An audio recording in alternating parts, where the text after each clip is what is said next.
Ravi Shankar is with the Department of Physics since 1989. He obtained his doctorate degree from the University of Mysore in 1987 and subsequently carried out postdoctoral research as a visiting fellow at TIFR, Mumbai. He is a theoretical physicist whose chief interests are quantum chromodynamics with emphasis on quark, gluon, plasma, quantum information theory, and quantum Hall effects. Apart from core courses, he has taught several electives in high-tech research areas such as special and general relativity, particle physics, quantum chromodynamics, and quantum computations. I give you Dr. Ravi Shankar. So, okay, Apurva was speaking of very deep aspects of life, so he is entitled to exceed his time. And there is one phrase which I have been hearing very often in this talk. Product phase space, it is always represented by a point in the phase space again, the bigger phase space. Therefore, if I were to start with a big system and start going to smaller subsystems by tracing over the unwanted degrees of freedom, the system will continue to remain pure, will continue to remain separable, or it will be pure, sorry. But on the other hand, if you are going to look at quantum mechanics, my Hilbert space is much, much bigger than the classical phase space. That is the lesson that we learned from quantum mechanics. Unfortunately, for 50 years or 60 years, we did not emphasize that. What we emphasized was uncertainty principle, principle of indeterminacy, so on and so forth. And one good thing that quantum information theory has done is to emphasize this, that there is a lot of space, large number of states which are available. In fact, there is a large number of copies of the phase space which are sitting in the Hilbert space. And many of them cannot be reduced to points in the phase space. And these are your classic Bell states. Up, down, minus, down, up, down, plus, down, up, so on and so forth. And in writing this, I am emphasizing the spin notation. Using the spin notation, if you are in information theory, you would of course employ the notation 0, 1, 1, 0. Okay.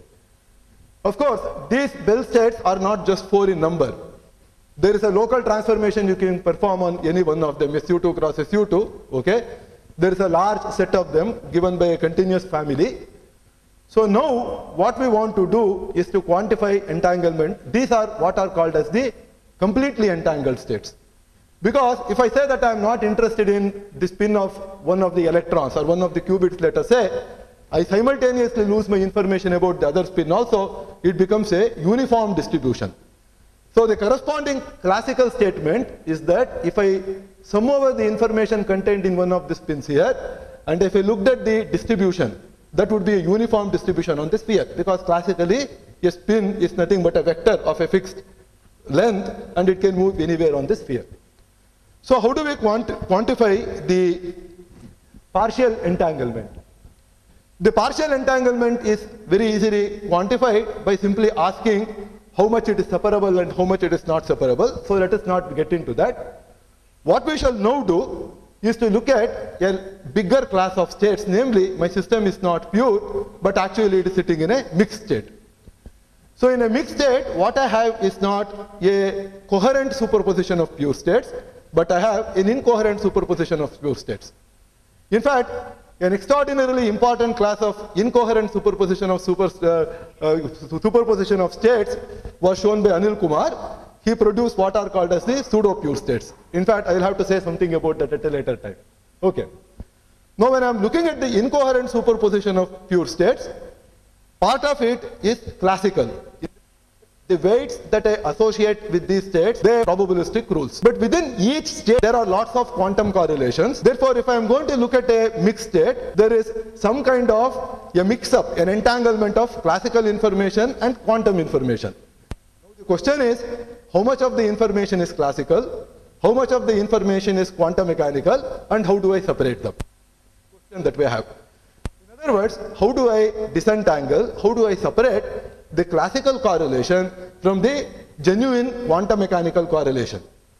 For example, the Bose-Einstein condensates, of which we have heard so much, the cold atoms, right? There they have been able to prepare atoms, 3,000 of them. They are sitting at nanokelvin. All of them are. So the limitation in quantum mechanics is not that of size, but how coherent it can be. People have been able to see interference, so on and so forth. So what we are now going to look at is the mixed 2-qubit state, the simplest of the states. Now, when it comes to mixed 2-qubit states, you know, being a high energy physicist, we always dream of explaining all the laws of physics with a single Lagrangian. We should not probably exceed 2 lines, like string action, let us say. In a similar manner, one would like to have a minimal number of parameters that describe the nature of entanglement in the mixed state. And the technique so far has been to describe it by one number. Just as the entanglement of a pure state is described by one number. If it is 0, it's a separable state. If it is partially separable, then it takes any value between 0 and 1. And if it is 1, of course, it is a fully separable state. And one way is actually to look at the entropy of the reduced density matrix and normalize it to 1. That is a good measure of entanglement. Now, when it comes to entanglement of the mixed states, people have given many criteria depending on what they consider to be an important quantum feature. And one very popular, very famous criterion is the so-called concurrence. So in concurrence, what you do is to ask, in how many ways could I have prepared the system?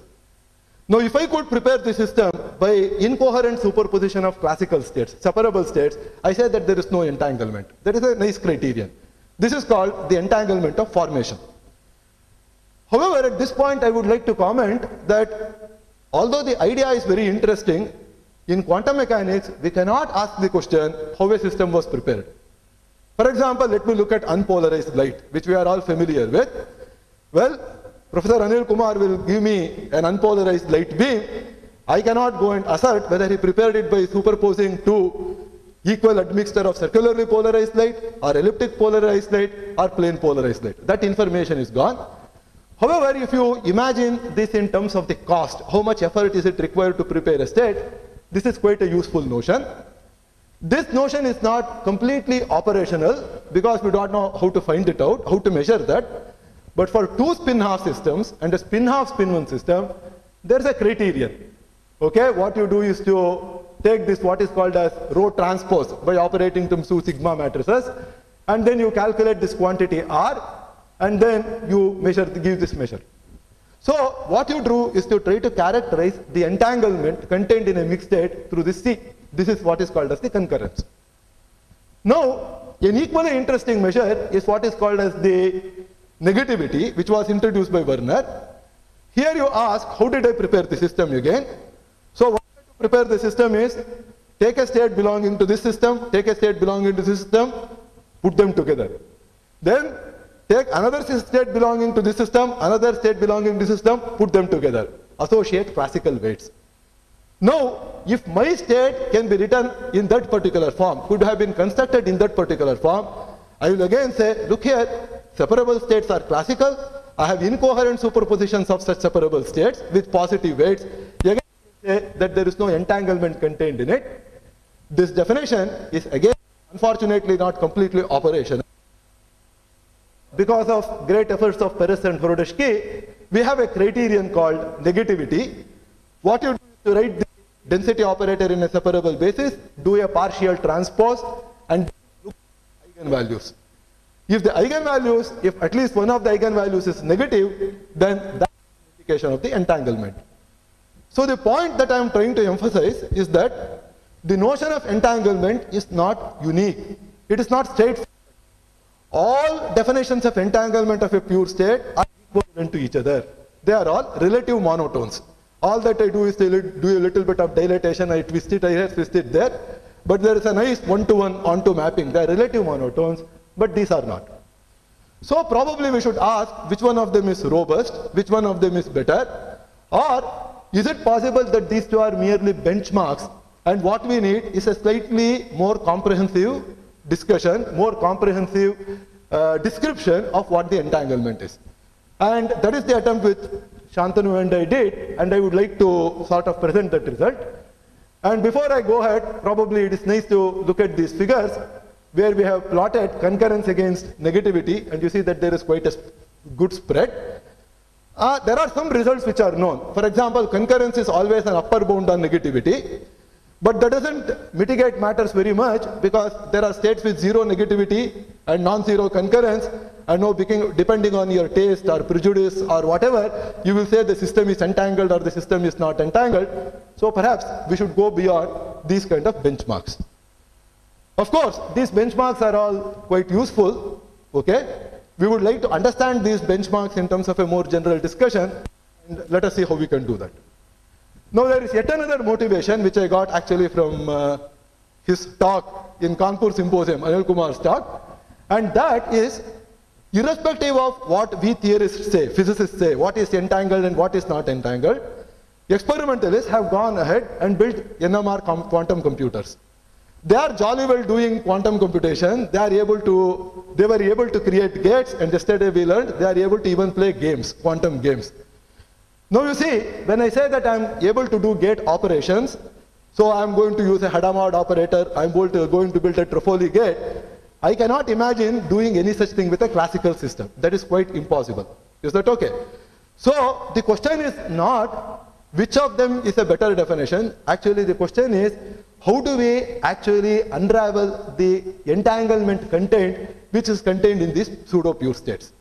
Now take the definition of any of the definitions that you want, negativity, concurrence, whatever, they will all tell you that there is a number of states around the origin, the completely unpolarized state, all of which have zero entanglement. And yesterday he was emphasizing that the weightage associated with the pure state is 1 in a million, 10 to the power of minus 5, and be assured that all of them have zero entanglement according to these benchmarks, and we have our experimentalist colleagues who are actually doing quantum computation. So we would also like to understand how to really describe these particular systems. I think people have been able to go all the way up to 12 gates or whatever. Okay. The basic idea is actually what happens in a classical system when I look at a system in the phase space. How do I represent a system in the phase space? I represent it by a point in the phase space, and it has sharp values. We have no uncertainty principle. It has a momentum, fixed position, fixed energy, fixed angular momentum, so on and so forth. Then what do? I say, no, my system is not in a pure state. My system is actually an ensemble of pure states. That is what a statistical description is. Then what is a point in the phase space? A Dirac delta, it becomes mirrored, it becomes a distribution function. A distribution in the mathematical sense becomes a well-defined function, a distribution function. And now we know the minute we do that, all observables acquire a statistical character.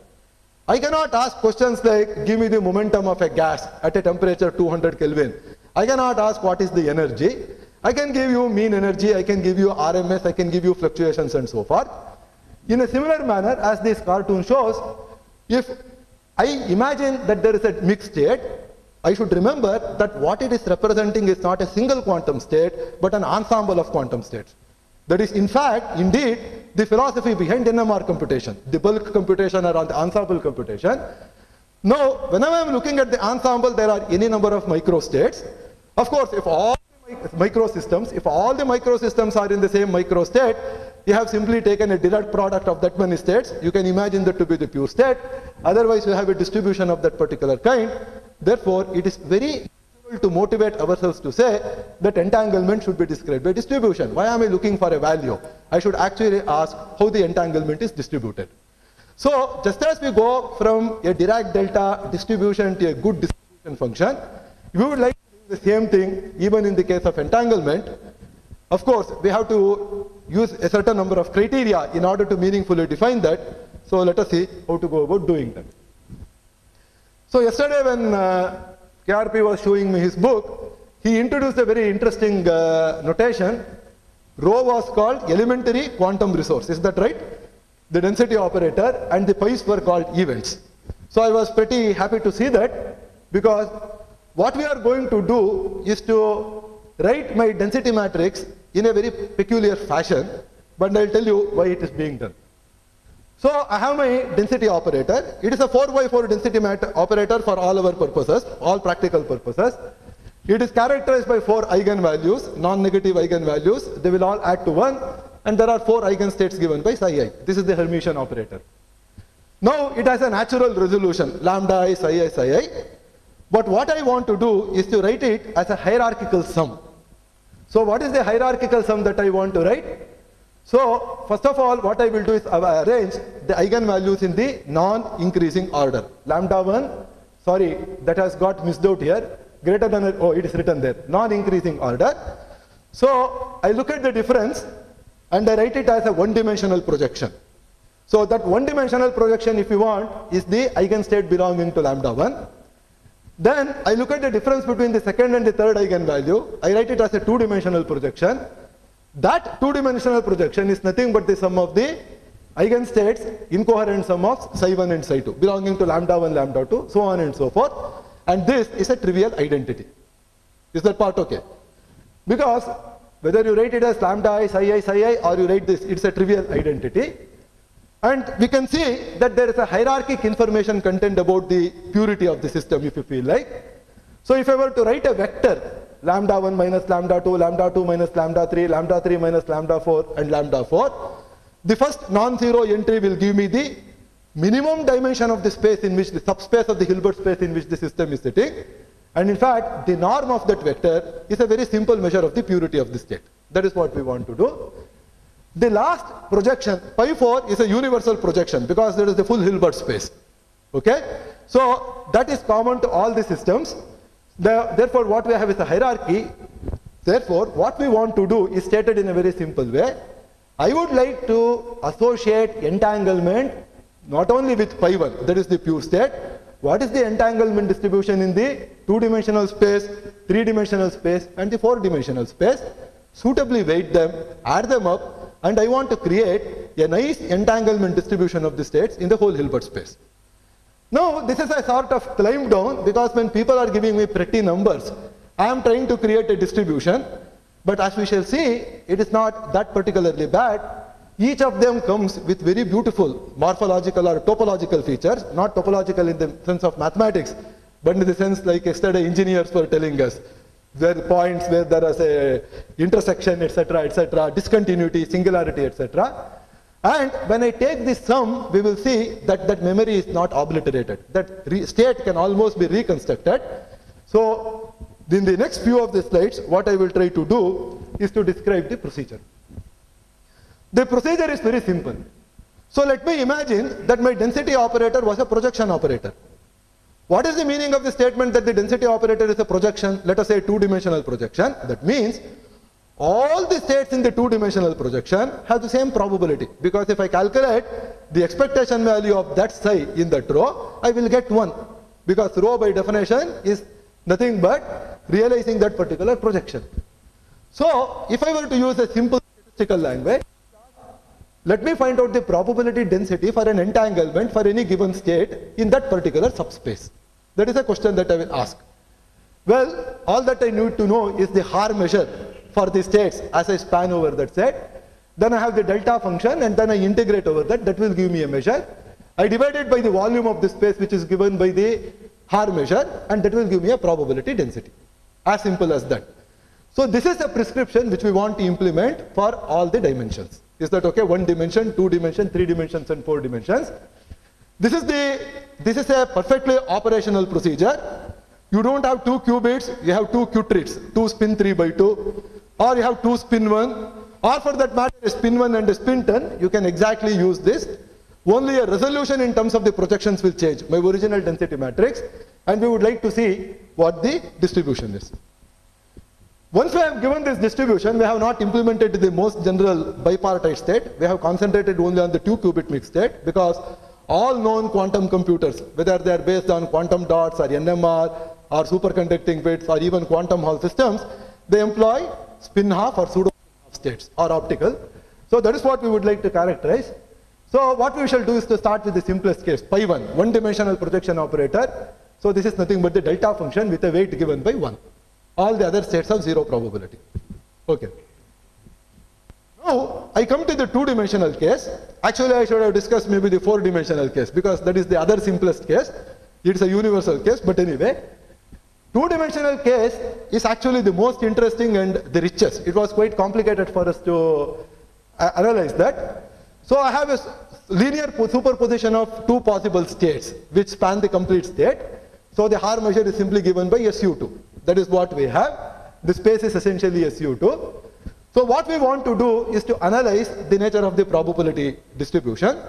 But then I know my entanglement is unaffected by local transformations. I can perform local SU2 on one spin. I can perform another local SU2 on one spin. Therefore, I freely use local transformation to characterize that. So there are some small technical details. I can always choose a basis such that one of them is purely separable. Give me a linear combination of two possible states, I can always make one of them in the span. In the span of the space, I can always make one of them purely separable. The other basis state can be chosen to be orthogonal to that. I have a lot of freedom in SU2 cross SU2. There are 6 parameters, right? I employ them to choose all of x, y, and z to be non-negative numbers. So now you see, the full space is characterized by essentially two numbers, x and y. Because z is given by root of 1 minus x squared minus y squared. Therefore, my entanglement distribution as a functional defined over this should be characterized by a minimum number of maximum of 2 parameters. So we are not going to try to understand in terms of one single parameter. That is the picture. Now here is some technical detail. So what you do is, okay, let me explain the figure first. This is a generic figure curve for the distribution of the entanglement that we find. This is a probability distribution curve. Now, the topological features that I was speaking of is here. There is a point of maximum entanglement at which it becomes a step function. It falls and it goes to 0. This is a universal feature. This I will call as Emax. And here is a point of the cusp. This picture does not show the nature of the cusp. Actually, it is a divergent quantity. At that point, the probability density is diverging. It is diverging logarithmically. You can see that analytically. So this I will call as the E cusp. Now, if you did a little bit of analysis, you will find like a Gaussian is characterized by the peak value and the variance width. That is all what I need. This curve, although its analytic form is pretty complicated. In fact, both the left-hand side and the right-hand side of the curve are some elliptic functions. Never mind about that. The curve is completely characterized by giving, for example, E cusp and E max. Well, you can't give me E max, never mind. You can give me the E max and the probability density at E max. If you give me that, this whole curve can be reconstructed because my parameters x and y, which characterize the space, also gets reconstructed. Okay.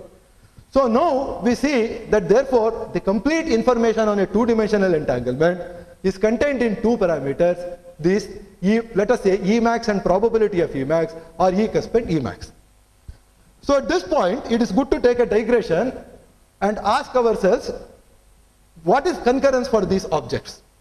Remember, the motivation for concurrence was you wanted to find that particular decomposition of states which gives me minimum entanglement. That is the entanglement of formation. Now look at these curves. Here is one curve, the red curve, and another is the blue curve. Purely in terms of population, probability, the blue curve has many more entangled states than the red curve. So, naively speaking, I would have expected the concurrence for the blue curve to be larger than that of the red curve. Nothing like that. We can derive an analytic expression for concurrence, and what we find is that the concurrence is sensitive to the difference between the E cusp and the E max. It looks for the difference between the point at which the maximum entanglement occurs and the point at which the cusp occurs. Now suppose E max were the same as E cusp. That is the blue curve that we have shown, which has a very large population of entangled states. That is, if I were to try to put an analog of a polarizer, I have an unpolarized light, let us say, and I put a polarizer, I get 50% of circularly polarized light. But if I have 100%, I should get 100% red polarized light. So imagine red polarized, right circular polarized light. So if I imagine, for example, entanglement is the analog of right circular polarization, by some filtration process I should be getting many more entangled states. But concurrence tells us no, it is 0 because E max is the same as E cusp. Therefore, we see it is some kind of a benchmark, although it has a very strong intuitive foundation for its definition. The way it gets realized as a distribution is rather peculiar. Okay. I can also imagine the situation where this cusp actually moves to 0. There is maximum number of states are having 0 entanglement, in which case you will find that the concurrence is simply given by half of E max. The maximum concurrence that a two-dimensional distribution can take is simply half the maximum value. So you see all pi 2 have a concurrence less than half. This is a sort of non-intuitive result, unexpected result, and probably one should go back and ask ourselves what really people mean by giving such kind of definitions which are motivated by vague classical quantum analogs, which is a rather complicated thing.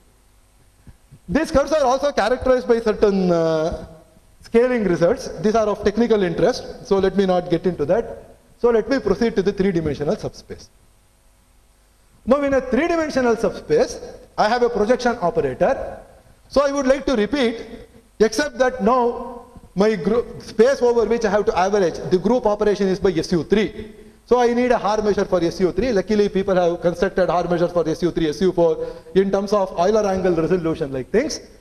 So we repeat the same analysis. We take the full liberty to do all possible local transformations, SU2 cross SU2 transformations, to describe the entanglement distribution in its simplest form, in its canonical form. And the simplest thing that you can see is that you have of the basis, which are 3 in number, you can always choose them, 2 of them to be separable. In fact, they are orthogonal, therefore they can be chosen to be up, up and down, down. And the third state will be a linear combination of up, down and down, up.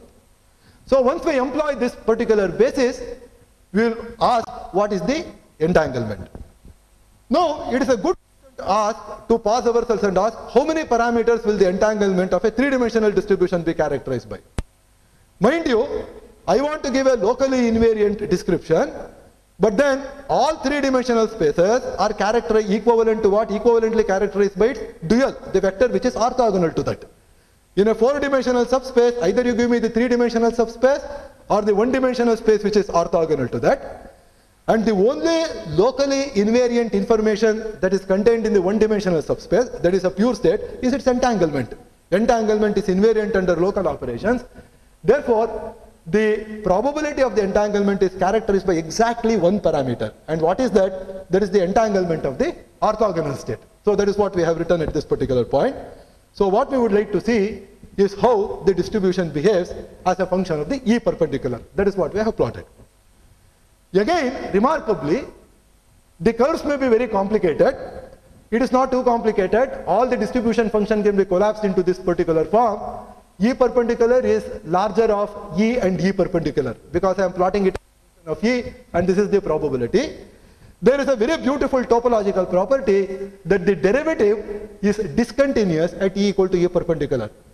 So if I were to ask, or if an experimentalist were to ask me, tell me, I know that my distribution is a three-dimensional subspace, the density matrix, I want to characterize the curve, I would say don't try to reconstruct the whole probability distribution, look for the point at which the derivative is continuous.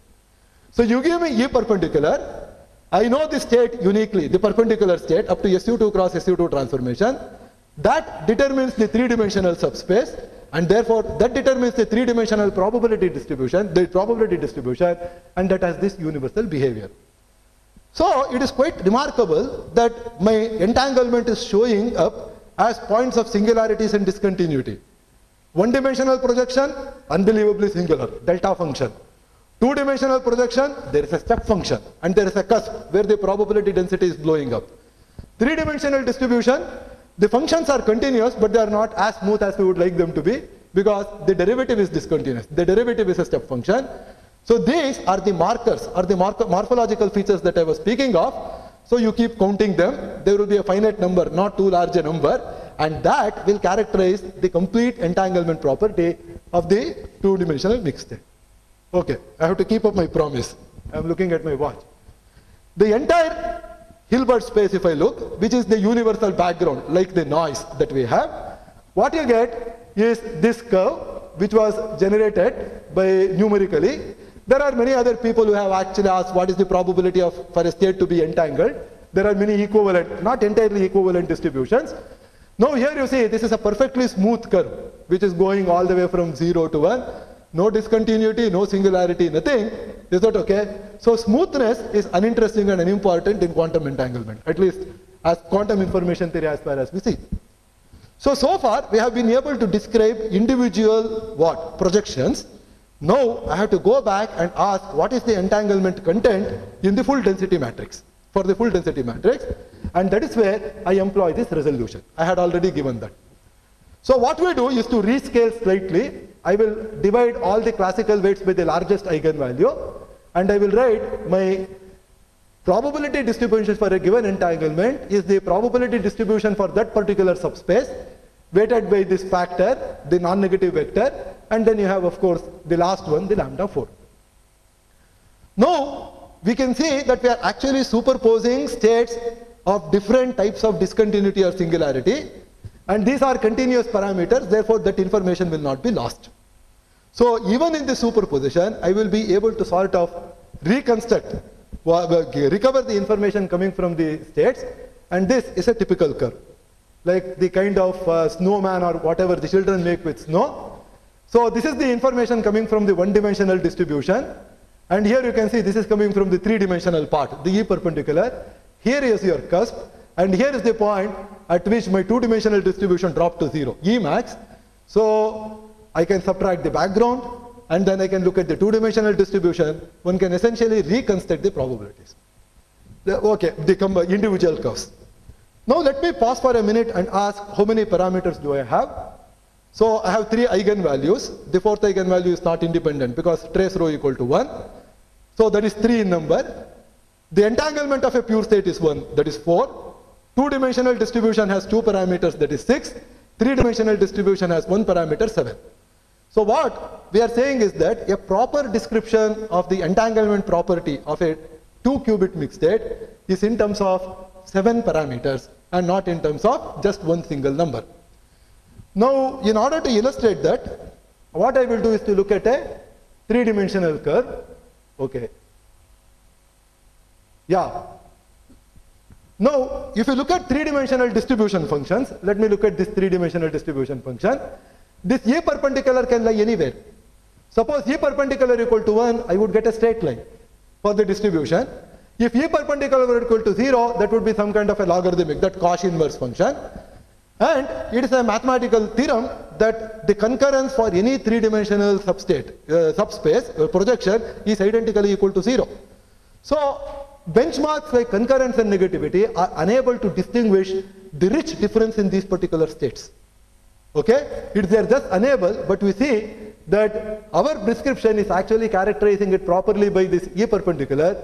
Therefore, we can give it an associated weight, and probably these can be used as resources for the entanglement. Okay.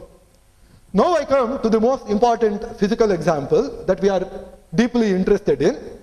So to us, actually the whole controversy about whether quantum entanglement is required in quantum computation or not is a redundant, sort of a wasted question, because people have been trying to settle these questions by looking not at proper entanglement distribution, but at benchmarks.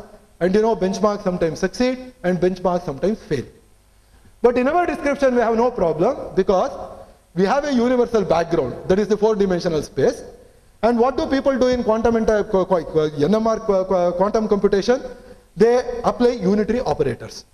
Now under unitary transformation, my completely mixed state, identity operator goes to identity operator, nothing much can be done. But a unitary transformation can change the entanglement of a state. It can allow you to make gates, etc., etc. Therefore, the weights associated with the pure state automatically give you the entanglement, which is what they called as the deviation density matrix of the pure state. It emerges very naturally. So, you know, it is like, since I come from an IIT, in the Institute of Technology, it is like saying that most of the students don't qualify, therefore nobody qualifies. That is incorrect.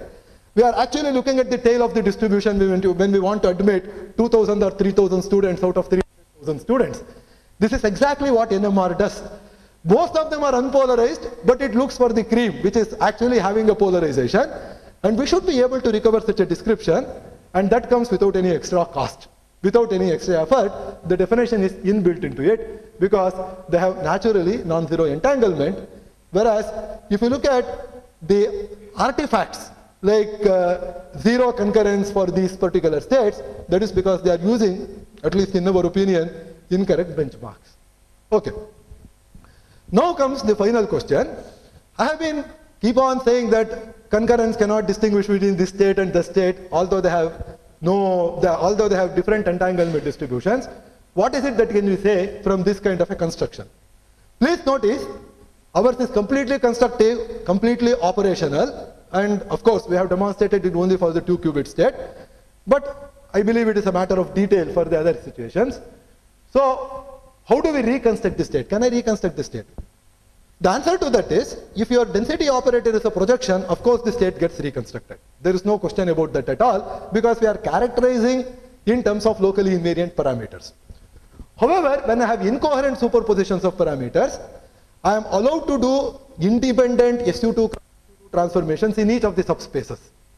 Therefore, different entanglement distributions need not correspond to equivalent operators. There is a certain degree of freedom. This is not surprising because my full space is a 15 parameter space, the state space, density operators, and my local transformation is a 6 parameter space, SU2 cross SU2. Therefore, it produces an orbit of 6 dimensions. There are 9 invariants, whereas I am characterizing my entanglement in terms of 7 invariants. So you need a little bit more of additional information. The bad news is you need a little bit more of additional information. The good news is you need only 2 more bits of information, because 7 plus 2, 9. Of course, if you don't have discrete ambiguities and things like that, what you can actually do, I think I have to go back to my previous slide. So you need to specify another 2 parameters. So you see, this description almost allows us to reconstruct the state and give you a complete information of the entanglement. So, okay, what is the outlook and what is the conclusion? We have a comprehensive description of what entanglement is, but obviously much needs to be remained, because the importance of entanglement to people in quantum information theory is to use it as a resource. Teleportation, implementation of algorithms, so on and so forth. And for a physicist, we are not just interested in qubits, we are interested in qubits, spin 3 by 2 or spin 1. Eventually one should be able, after all there are NMR systems with spin 1, lithium 6 or whatever. So we would like to generalize it to the higher spins. That is one interesting thing. And if one can do a lot of nice quantum computation with pseudo projection, pseudo spin pure states, maybe one can do quantum computation with pseudo projection operators, identity plus a 2-dimensional projection operator. If one can do that, maybe the cost, in terms of real cost, I mean, maybe less than what one has to do with quantum pseudo pure states. That is another interesting thing. Now, we have said that concurrence and negativity appear as benchmarks, but we have not been able to completely characterize and understand the physical significance and features of our own parameterization. It is like going back to our thermodynamic description. First you say, oh, everything can be understood in terms of temperature. Then somebody comes and says, no, no, you have to give me one more parameter, because it depends on the kind of ensemble that I'm looking at. Maybe it is a canonical ensemble, microcanonical ensemble. I may need some chemical potentials. So the parameters that we are giving are probably of that nature. Depending on the nature, you have to give more and more parameters. We would like to understand their physical significance and understand their role in actually giving us entanglement as a resource for all quantum information theory. And then there is this interesting question of multi-qubit entanglement. I don't look at 2 qubits, but I like at 3, 4, etc., etc. And people have derived large number of results for multi-qubit entanglement in terms of the lower qubit entanglements, and they have all employed benchmarks. But it is a good question to ask ourselves what those results will be and in what way they can get generalized if I were to look at in terms of the distribution functions of this kind. So thank you very much for your attention. I rest my case here.